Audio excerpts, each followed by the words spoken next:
Baik, kita lanjuti kajian Al-Hikam, manajemen qalbu, manajemen hati. Hikmah yang ke-25. Benar, Bu?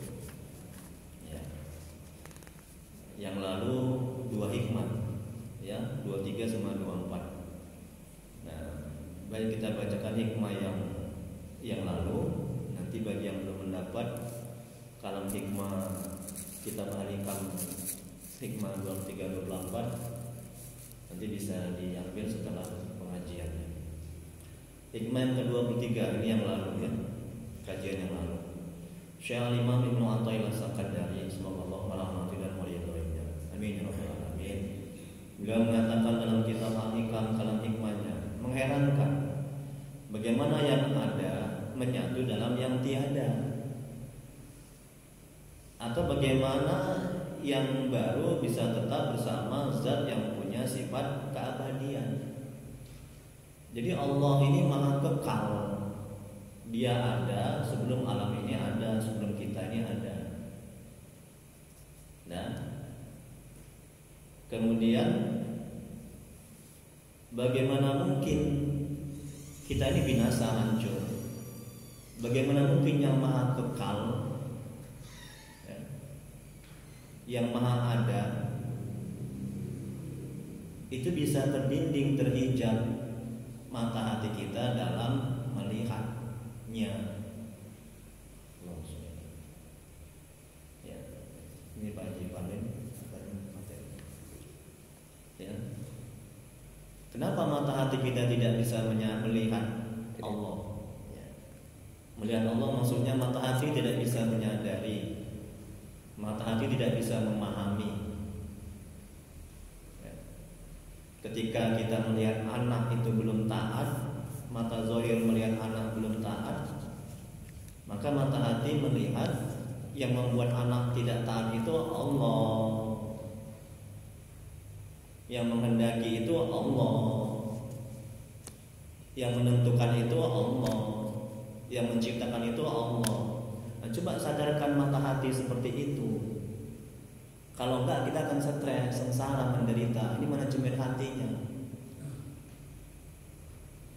Ya.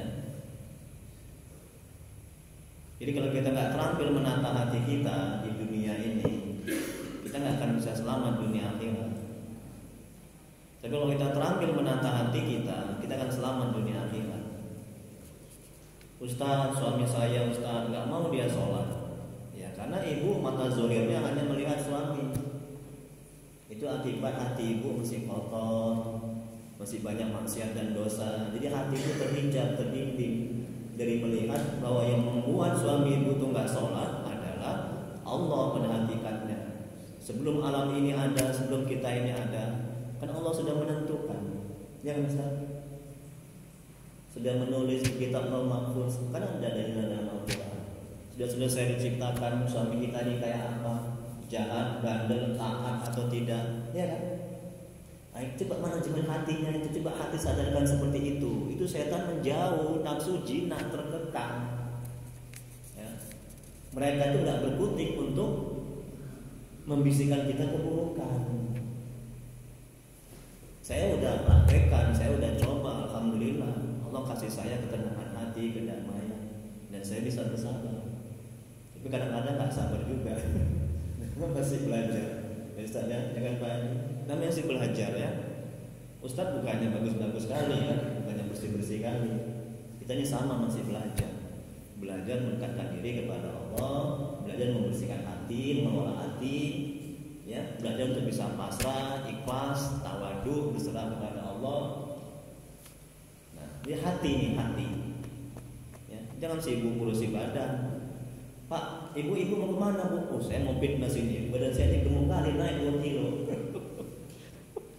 Ya Allah, sibuk kali. Kemarin saya juga begitu. Ya, ada ustadz juga, saya mau sebutkan namanya. Sibuk dia fitness supaya badannya. Tapi nggak pernah kita lihat ibu mau kemana? Saya mau keluar negeri lah. Aduh, saya ada penyakit hati nih, iri, dengki, sombong, takabur ya. Saya kalau wirid itu nengok ibu pakai gelang baru, stres saya. Tengok kan hatinya. baik, itu hikmah yang ke-23. Hikmah yang ke-24. Syekh Al-Imam Ibnu Athaillah As-Sakandari, semoga Allah merahmati dan meridhoinya. Beliau mengatakan dalam kitab Al-Hikam kalam hikmahnya, barang siapa yang menghendaki bahwa mengadakan atau menjadikan dalam waktu yang tertentu akan selain sesuatu yang telah diciptakan oleh Allah dalam waktu itu, berarti tidak meninggalkan ia akan suatu berupa ketololan atau kejahilan. Jadi Allah sudah menentukan, kita ini seorang petani, kita ini seorang polisi, saya seorang dosen, saya seorang ustaz. Allah sudah menentukan di masa azali, di masa segala sesuatunya itu belum ada kecuali Allah. Nah, itu dia. Kemudian kita mau pindah ke usaha lain, itu berarti kita kurang beradab, kita tolol bin pau. Jangan pindah ke usaha lain sepanjang usaha kita itu, pekerjaan itu diridhoi oleh Allah. Kita masih bisa beramal ibadah, kita bisa beramal ma'ruf nahi munkar, ya iman kita semakin bagus. Tapi kalau dalam pekerjaan itu kita nggak bisa ibadah, mau nggak mau kita korupsi, kita makan uang haram, itu pertanda Allah ingin memindahkan kita dari keadaan yang satu ke keadaan yang lain. Ini makanya kata Al-Imam, nafsu memang begitu, nafsu nggak pernah puas. Betul Ustaz? Betul Pak Haji? Betul Bu? Ya kan? Itu watak tadian karakter nafsu. Ya, nafsu itu memang diciptakan dari awal sudah jelek. Apa ketika Allah menciptakan nafsu? Allah bertanya kepada nafsu, siapa aku dan siapa engkau? Apa kata nafsu? Ada kan Pak Haji kan? Ada Ustaz kan? Apa kata nafsu? Engkau adalah engkau, aku adalah aku. Cuma dia tidak mengakui Allah itu Tuhannya. Kecuali nafsu yang diridhoi oleh Allah Subhanahu wa taala. Baik, selesai ya. 24. Jangan panjang kali karena udah dibahas. Kecuali ada yang mau bertanya nanti enggak apa-apa. Kan Bapak Ibu baca-baca kan di rumah. Bu, Ibu baca kan di rumah lagi nih, Bu. Baca, Bu. Jangan hanya menyenangkan Ustaz. Jadi saya harapkan dibaca lagi lah Bu ya, biar makin paham. Jadi kalau nggak tahu ditanya. Nah itu, ya. Alhamdulillah, ini wakaf saya. Saya wakafkan materi ilmu manajemen hati kita bagikan. Semoga bermanfaat. Ini kalau saya meninggal dunia, terus mengalir pahalanya. Amin ya rabbal alamin. Baik, berikutnya hikmah yang ke-25. Tengok Bu, udah dapat semuanya? Dapat ya, jangan sampai nggak dapat, rugilah saya. Pahala saya tidak berkurang. Syekh Al-Imam Ibnu Athaillah As-Sakandari, semoga Allah merahmati dan meridhoinya. Beliau mengatakan dalam kitab Al-Hikam kalam hikmahnya, menunda amal perbuatan kebaikan karena menantikan kesempatan yang lebih baik, suatu tanda kebodohan yang mempengaruhi jiwa. Tengok tuh Bu. Jadi kalau kita menunda-nunda amal, nantilah subuh, nantilah maghrib, nantilah sedekah, nantilah ngaji. Itu kata Al-Imam, kita itu bodoh, kita itu tolol. Kenapa bodoh dan tolol? Ada nggak bisa ada yang menjamin kita bakalan hidup nanti pagi? Ada lagi, ada Ustaz? Ada Ustaz? Ada Bu Haja. Amin Bu Haja. Walaupun belum haji ya, perkataan itu doa. Nggak ada yang bisa menjamin bahwa nanti selepas kita ini nanti ngaji subuh ini, di antara kita ini nggak ada yang bisa menjamin bakalan hidup. Ya mungkin saya agak belakangan sedikit mungkin ya. Jadi Ustaz mainannya aja. Jadi nggak ada yang bisa menjamin. Untuk itu jangan ditunda-tunda amal. Kita lihat penjelasannya. Ya. Apa kata Al-Imam? Seseorang yang menunda-nunda amal ibadahnya karena sibuk dengan pekerjaannya, dia akan melakukan amal ibadah kalau ia ada kelapangan waktu, maka sikap orang seperti ini adalah bodoh, tolol bin pau. Bahasa Inggrisnya stupid. Yang akan mempengaruhi hati. Semakin banyak kita menunda amal, hati kita semakin kotor. Pak, Bapak kenapa enggak ibadah? Bu nantilah masih banyak kerjaan, nanti tunggu pensiun. Udah pensiun. Nah, Bapak ini kan sudah pensiun, Ibu udah pensiun, kenapa enggak beribadah? Aduh, ini ada cucu ini. Nah, saya sayang kali sama cucu, ya Bu ya. Nggak bisa ditinggali. Setiap saya mau takbir Allahu Akbar, nangis. Udah, cucu udah besar, udah nggak perlu dijaga lagi. Nah sekarang kan Pak, cucu kan udah besar ya kan. Nah, Kenapa nggak beribadah, ibu? Kenapa? Iya, untuk nambah-nambah income di rumah. Kan sudah pensiun, tahulah gaji pensiun itu berapa. Jadi mocok-mocok lah saya, udah. Terus begitu ditunda. Nah, ketika mau sekaratul maut baru ya tobat nasuha, kaset terlambat. Dulu waktu masih sehat kemana? Nah, ketika udah sakit kaki baru menyesal, nggak bisa ke masjid, nggak bisa ibadah. Dulu masih sehat itu kemana? Makanya jangan menunda-nunda amal. Ini manajemen hatinya. Semakin banyak kita menunda amal, semakin kotor itu hati. Kotor. Lama-lama terhijab hati ini, terbimbing, ketutup oleh cahaya Allah. Mata hati nggak bisa melihat ketika ada keburukan yang menzolimi dia hanya mata zahir melihat dia itu yang menzolimi sehingga dia dendam. Kapan kau ya akan balas kau begitu? Karena mata hatinya nggak bisa melihat bahwa yang menzolimi itu pada hakikatnya kehendak Allah, atas izin Allah, takdir Allah, dan pada hakikatnya itu perbuatan Allah. Nggak ada sesuatu yang terjadi di dunia ini selain perbuatan Allah. Betul Ustaz? Betul Bu? Semuanya perbuatan Allah. Nah begitu manajemen hatinya. Ya, siap-siap orang yang nggak belajar manajemen hati, ya nggak akan bisa tenang hidupnya, stres, nggak akan selamat menata hatinya, karena hati ini raja, betul Bu? Dia menggerakkan seluruh anggota tubuh. Hati ini panglima. Hati ini yang kekal kembali kepada Allah. Bismillahirrahmanirrahim. Allah berfirman dalam Al-Quran, yauma la yanfa'u malun wala banun illa man atallaha biqalbin salim. Hati yang selamat, hati yang bersih, itu yang kembali kepada Allah. Badan ini hancur, lebur, kecuali orang-orang yang soleh, yang beriman, dikekalkan jasanya. Betul? Berikutnya, lihat Bu. Seorang arif berkata, maka tidak akan habis-habisnya keperluan seorang di dunia yang fana ini, dunia yang bakalan hancur ini, dan tidak akan berkesudahan suatu maksud dan hajat, melainkan harus menghadapi keperluan yang lain lagi. Tengok kan, Bu, sepanjang kita hidup di dunia, ya,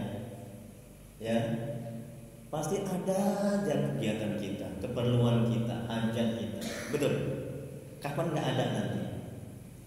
Kapan Ustaz? Kapan nggak ada? Iya, innalillahi. Kalau kita mati nanti itu satu. Nanti kalau kita di surga, kita tinggal menikmati hasil. Itu artinya apa? Ya, artinya pekerjaan itu kalau sudah masuk waktunya ibadah. Ya, sholat. Ini mengaji nih kan, mengaji, cari ilmu agama. Karena nantilah ini tanggung, ini ada pekerjaan lagi nih, ini tanggung nih. Ya. Satu pekerjaan selesai, pasti ada pekerjaan lain. Gak mungkin kita hidup tanpa pekerjaan, betul? Gak mungkin kita hidup tanpa permasalahan, betul?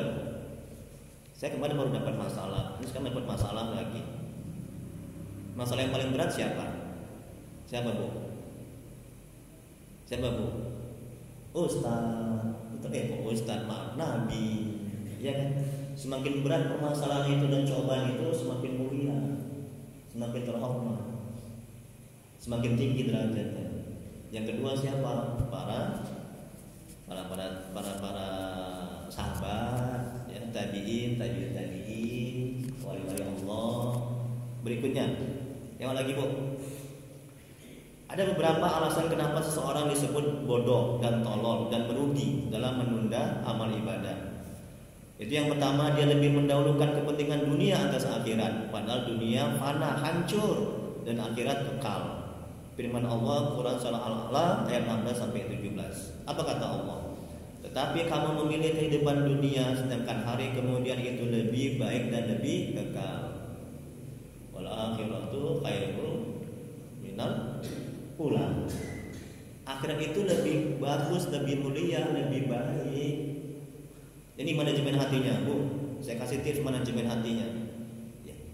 Ya, agar kita tidak menunda-nunda amal. Coba ketika kita sedang bekerja, masuk azan, ayalah sholat. Coba sadarkan dalam hati kita, ya, bahwa pekerjaan itu akan bisa siap, bisa selesai. Dan gak mungkin kita menunda itu akan bakalan gak ada kerjaan lain. Itu yang pertama. Yang kedua, sadarkan dalam hati Allah murka, Allah gak suka, Allah gak ridho kalau kita lebih mementingkan pekerjaan ketimbang panggilan Allah. Itu yang kedua, manajemen hatinya. Yang ketiga, manajemen hatinya agar kita tidak menunda-nunda amal. Sadarkan dalam hati kita, ya, bahwa kalau kita menunda-nunda amal, hati kita kotor. Ya, ciri-ciri hati kotor, kita berat untuk ibadah. Ustadz, saya kalau untuk sholat kok susah kali Ustadz, karena hatimu itu banyak maksiat dan dosa, makanya berat ya. Karena hati yang menggerakkan seluruh anggota tubuh, ya kan, untuk taat. Makanya bersihkan hati dengan apa Ustadz? Dengan rinso. Dengan bertobat dulu yang pertama, banyak berzikir, itu pembersih hati, bayangkan mati, ya, sering ke kuburan itu berziarah, tengok tuh orang-orang yang terkapar di rumah sakit, itu kan melembutkan hati. Tengok orang yang lebih susah dari kita, itu melembutkan hati. Kalau hati udah bersih, hati udah lembut, ya ketaatan apapun akan mudah. Dan kalau hati udah bersih, udah lembut, kita nggak akan sakit hati, nggak akan stres ketika kita mendapat musibah sakit, kehilangan anak dan segala macam. Kemudian berikutnya yang kedua, kenapa disebut bodoh dan merugi, menunda amal? Menjauhkan diri dari keyakinan pada mengerjakan amal soleh. Yang ketiga, tidak menggunakan umur dan kesempatan yang sebaik-baiknya. Dia merasa umurnya masih panjang dan masih punya banyak kesempatan. Padahal kita mengetahui bahwa ajal seseorang tidak ada yang mengetahui selain Allah. Nah, situ lagi tuh tipsnya Bu, saya tambah lagi. Coba sadarkan dalam hati, oh iya, kalau aku tunda nanti sholat, ya, aku nggak ada jaminan bakalan hidup, ya, nggak ada jaminan. Ya nauzubillah, ditunda sholat, dicabut Allah nyawanya. Bu, oh Bu, banyak nggak orang yang sehat-sehat meninggal dunia? Banyak, betul kan? Lagi mengaji meninggal, lagi kerja di kantor meninggal, betul. Banyak juga orang yang sakit-sakit udah lama nggak mati-mati. Ya Allah, tengok kan? Jadi itulah umur itu, ajal itu rahasia Allah. Nah, kemudian berikutnya Allah berfirman dalam Al-Quran surat Ali Imran ayat 133. Apa kata Allah? Dan bersegeralah kamu menuju keampunan Tuhanmu. Ini kan perintah Allah, bersegera taat, bersegera amal ibadah, jangan ditunda-tunda, bersegera tobat. Nantilah, ibu kok nggak tobat? Nantilah Ustaz, masih enak nih maksiat ini, nauzubillah. Orang yang memperlama tobat, maka akan lama siksanya, akan lama penderitaannya. Semakin lama, semakin ditunda tobat, semakin menderita dia. Tobat itu melapangkan dada dan hati, betul. Selama dia belum bertobat, itu dada itu nyesek, ya. Hati itu sakit, nggak bergairah, apapun nggak bergairah, emosi, marah. Kemudian berikutnya, dia merasa umurnya masih panjang. Karena dia tadi, niat Allah tadi, ia disediakan buat orang-orang yang bertakwa kepada Allah. Jadi dia segeralah kamu menuju keampunan Tuhanmu dan masuki surga yang lebarnya seperti langit dan bumi. Kemudian ia disediakan buat orang-orang yang bertakwa kepada Allah, itulah surga. Kemudian yang keempat, kenapa orang disebut bodoh dan tolol dalam menunda amal? Menyia-nyiakan waktu yang berharga. Karena waktu itu nggak bisa diputar kembali, nggak bisa digantikan. Untuk besok lagi itu akan beda kualitasnya, betul kan? Kualitas ibadah kita, ketaatan kita, waktu besok dengan waktu sekarang itu beda. Nah, jadi pepatah Arab mengatakan waktu adalah laksana pedang. Jika Anda tidak memutus dan memotong waktu, maka waktulah yang akan memotong Anda. Rasulullah SAW bersabda, tidak ada hari yang datang setiap hari kecuali ia berseru, wahai anak Adam, aku ini adalah makhluk yang selalu baru melihat atas pekerjaan-pekerjaanmu. Karena itu ambillah kesempatan dariku, karena aku tidak akan kembali hingga ke hari kiamat. Gak bisa. Yang lalu ya berlalu, waktu itu gak bisa kembali lagi. Nah untuk itu waktu sekarang ya. Bu, oh bu, saya punya tips. Ibu mau tips manajemen hati ini? Makanya banyak kali manajemen hati. Saya tambah lagi, ini saya baru ingat lagi dikasih sama Allah ya. Saya baru ingat lagi nih. Coba banyak-banyak menyebutkan, bisa juga di kamar itu dibuat besar-besar tulisan, harimu adalah hari ini. Nah, coba buat gitu ya. Kita mau tidur kita kan, oh iya hariku adalah hari ini. Apa manajemen hatinya? Pengarungan hati. Kalau kita sadar, terus kita baca itu bahwa hari ini adalah hari kita, artinya inilah kita terakhir, gak ada jaminan untuk bisa hidup besok.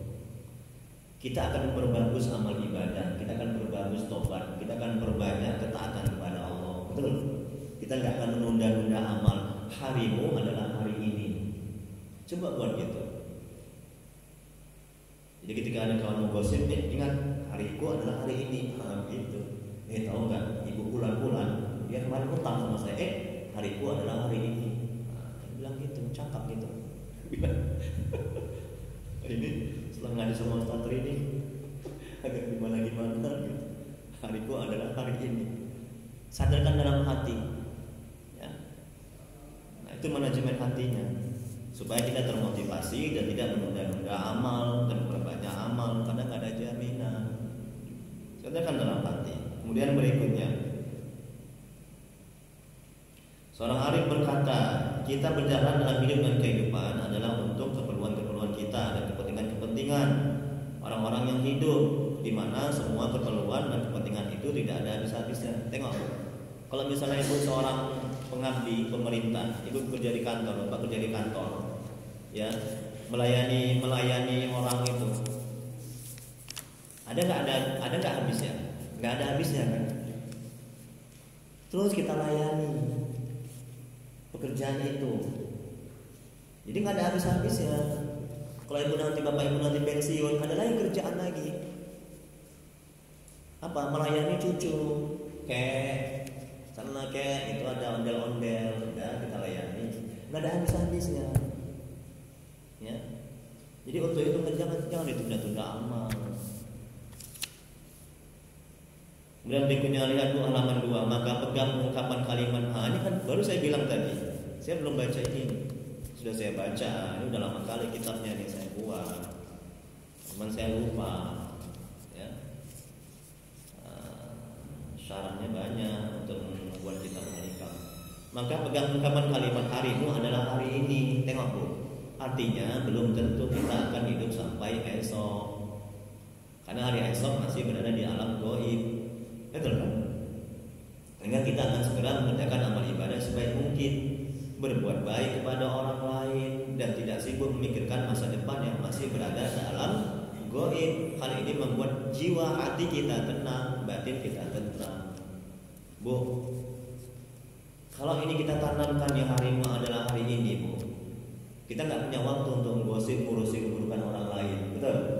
Kita nggak punya waktu untuk berleha-leha bersantai-santai. Karena hari inilah hari kita. Artinya inilah terakhir kita hidup. Coba sadarkan dalam hati. Itu manajemen hatinya. Hati yang tidak menyadari bahwa dia bakalan hidup panjang, hidup lama, dia akan menunda-nunda amal.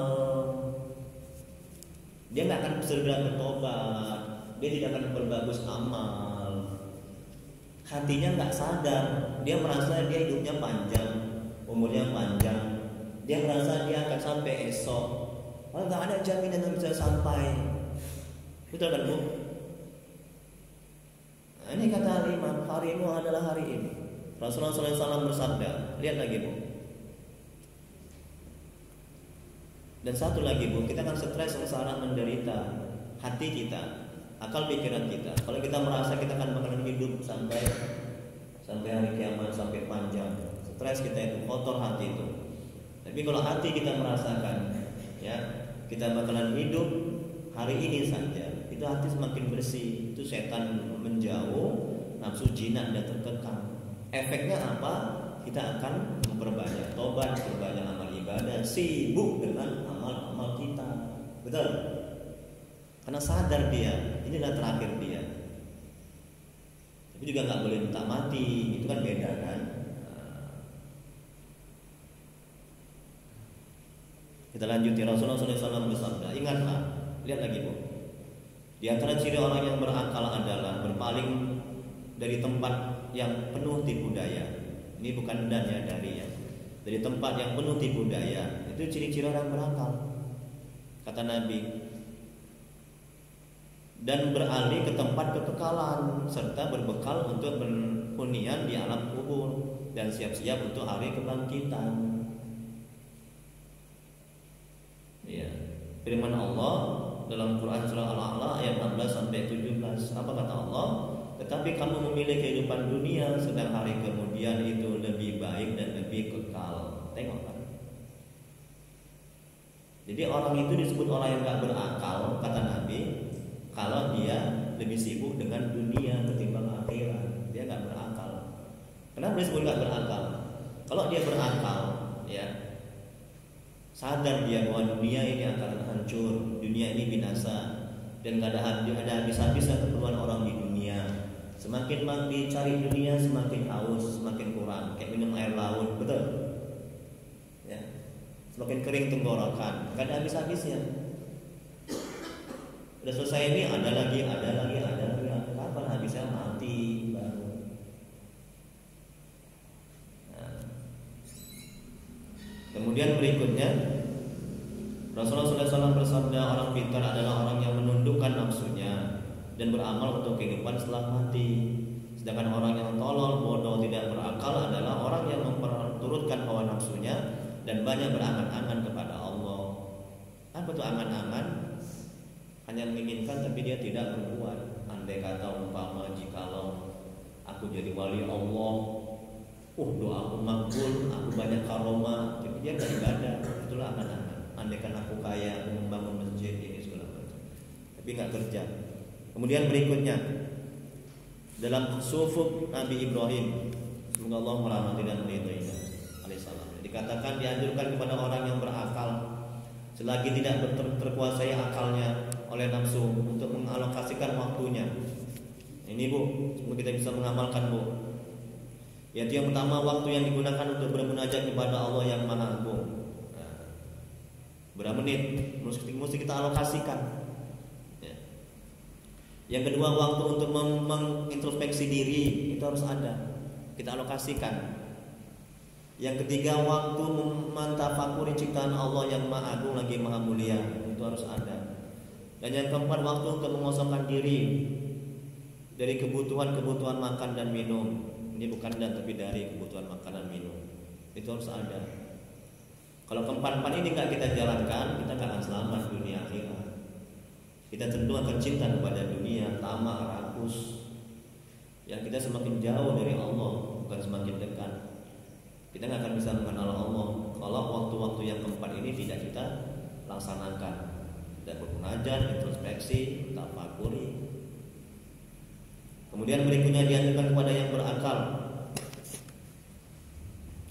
supaya tidak berpergian kecuali untuk, yaitu yang pertama berbekal diri untuk tempat kembali, yang kedua perbaiki kehidupan atau untuk kenikmatan yang diharamkan. Kemudian berikutnya dianjurkan kepada yang berakal agar bersikap peka terhadap zamannya, yaitu menghadapi segala urusan, menjaga lisannya dan menjaga ucapan dan perbuatannya. Dia juga mesti sedikit berbicara, misalnya dalam hal yang berguna. Kemudian menangguhkan amal dan mengundurkannya di waktu lain, karena menunggu hati tenang, hati kosong menunjukkan suatu kebodohan. Itu merupakan tipu daya setan, nafsu. Apa jaminannya bahwa engkau akan sampai umurmu hingga waktu itu? Betul Bu? ya kan? Sementara maut menyerang dan dari sisi ini bukan dari sisi yang tidak engkau ketahui. Engkau memperkirakan bahwa akan sampai kepada saat itu, padahal belum tentu engkau terhindar dari kesibukan lain. Nabi bersabda, Rasulullah SAW bersabda, ada dua nikmat banyak orang yang tertipu karenanya, yaitu sehat dan waktu luang. Yang banyak orang yang kehilangan keduanya dan tertipu di dalamnya, karena kebanyakan mereka sibuk dengan dunia atau terbujuk hawa nafsu atau dicoba dengan rasa sakit. Sehat dan waktu luang itu nikmat. Diberikan waktu luang untuk ibadah, untuk taat digunakan. Diberikan sehat untuk taat digunakan. Jangan untuk maksiat, berarti tidak bersyukur kepada Allah. Kemudian yang terakhir halaman 3, lihat Bu, jam 6:15. Makna tersirat dari semua itu adalah bahwa hanya sedikit orang yang diberi rezeki kesehatan dan waktu luang oleh Allah. Jika mereka mengisinya dengan ketaatan pada Allah, berarti mereka bersyukur dan sangat beruntung. Jika menyia-nyiakan keduanya, maka mereka akan merugi serugi-ruginya dan telah mengkufuri dua nikmat. Jadi pantas dua nikmat itu dicabut dari mereka, dan juga itu merupakan ciri bahwa orang telah ditelantarkan oleh Allah. Bu, jadi ciri-ciri orang yang tidak disukai Allah, ditelantarkan oleh Allah, dibiarkan oleh Allah, ciri-cirinya adalah Allah buat dia tidak mensyukuri nikmat waktu luang dan nikmat sehat.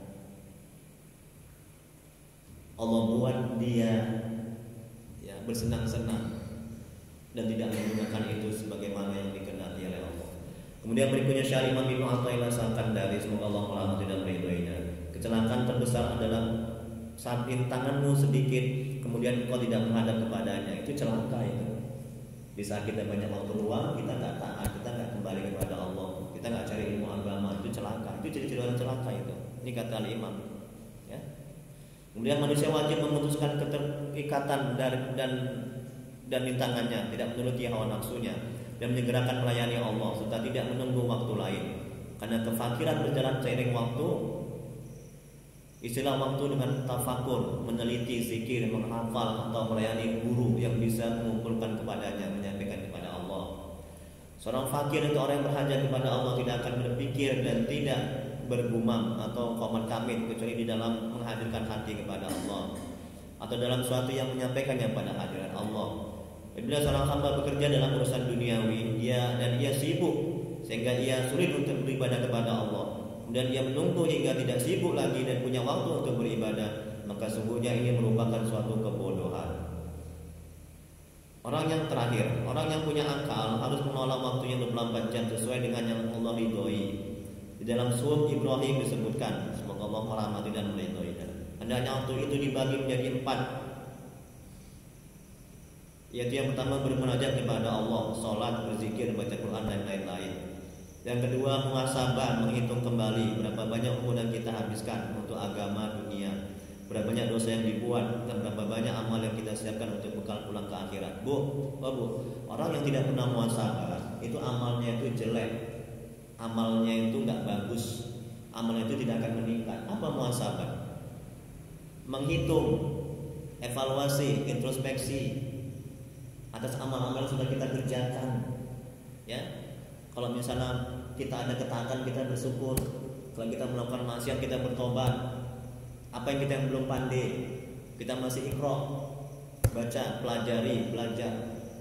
Apa yang kita masih banyak cacat ibadahnya, muhasabah. Pernah saya buat ya sekalian, muhasabah di sini ya, pada nangis itu. Ingat dosa-dosa yang lalu ya, dosa sama orang tua, sama orang lain, dosa sama Allah, zalim ya. Kemudian berikutnya yang terakhir, tadi kan yang nomor 2 tadi, waktu itu dibagi 4 ya.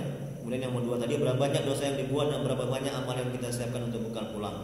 Yang ketiga tafakur, ini kan dia tafakur, berpikir tentang kejadian alam semesta ini, tentang ilmu dari Al-Quran, hadis dan para ulama. Yang keempat bekerja menafkahi keluarga. Gunakan 4 waktu ini ya. Kita akan selamat dunia akhirat. Jam 6:20. Wallahu a'lam. Hanya Allah yang Maha mengetahui. Jadi kalau hikmahnya menunda amal perbuatan kebaikan karena menantikan kesempatan yang lebih baik, suatu tanda kebodohan, ketololan yang mempengaruhi jiwa hati ya. Semakin banyak kita tunda-tunda amal perbuatan, semakin kotor hati kita, semakin galau kita, semakin gak tenang kita. Makanya apa yang bisa kita buat langsung buat, jangan tunda-tunda. Kita buat prioritas, mana yang lebih prioritas? Nah itu ya. Baik, silakan kita ada berdiskusikan sebelum kita doa. Ini bagi yang belum dapat hikmah yang lalu bisa diambil ya, 23 sama 24. Baik, kalau nggak ada kita doa ya. Astagfirullahaladzim ya Allah. Astagfirullahaladzim. Astagfirullahaladzim. Allahumma sholli ala sayyidina Muhammad wa ala alihi wasallam. Allahumma sholli ala sayyidina Muhammad wa ala Allahumma sholli ala sayyidina Muhammad wa ala alihi wasallam. Bismillahirrahmanirrahim. Alhamdulillahirabbil alamin. Hamdan lillahi wa fi mazida. Ya rabbana lakal hamdu kama yanbaghi li jalali wajhika wa azimi sultanik. Allahumma sholli ala sayyidina Muhammad wa ala ali sayyidina Muhammad. Ya Allah ya Rahman ya Rahim, dengan keberkahan kemuliaan Nabi Muhammad sallallahu alaihi wasallam dan sahabat, dan keberkahan kemuliaan Syekh Abdul Qadir Al-Jailani, dan keberkahan kemuliaan Syekh Al-Hamid wa ta'ala Sakandari. La ilaha illa anta subhanaka inni kuntu minaz zalimin. Ampuni ya Allah dosa orang tua kami, ampuni segala apapun kesalahan mereka. Terima amal ibadah mereka, terima taubat mereka, kasihanilah mereka ya Allah.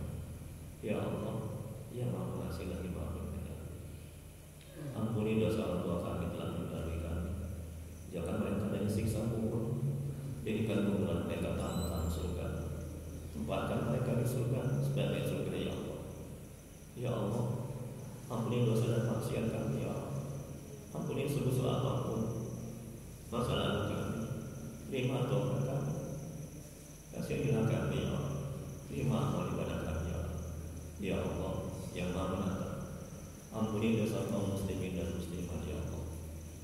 Ya Allah, jadikan keluarga kami keluarga yang sakinah mawaddah warahmah. Jadikan anak-anak kami yang soleh solehah. Jauhkan kami dari musibah dan bala bencana ya Allah. Ya Allah, tuntun hati kami agar bisa istiqomah di jalan, agar bisa selalu mengingat, agar bisa selalu berselawat kepada Rasulullah ya Allah. Ya Allah, tolonglah ya Allah. Bila di antara kami, keluarga kami, jemaah ini, saudara kami ada yang sakit, mohon ya Allah, beri kesembuhan kepadanya ya Allah. Angkat penyakitnya ya Allah. Beri kesabaran kepadanya ya Allah. Bila di antara mereka ada yang kesulitan hidup, mohon ya Allah mudahkan ya Allah urusannya ya Allah. Rabbana atina fid dunya hasanah wa fil akhirati hasanah wa qina adzabannar. Wa sallallahu ala sayyidina Muhammad wa ala alihi wasallam. Subhana rabbika rabbil izzati amma yasifun wa salamun alal mursalin walhamdulillahi alamin. Allahumma shalli ala sayyidina Muhammad. Taqabbalallahu minkum. Assalamualaikum warahmatullahi wabarakatuh. Baik, silakan mungkin ada yang belum dapat ini materi yang lalu. Ya, masih. Semoga Allah membalas dengan baik kita semuanya.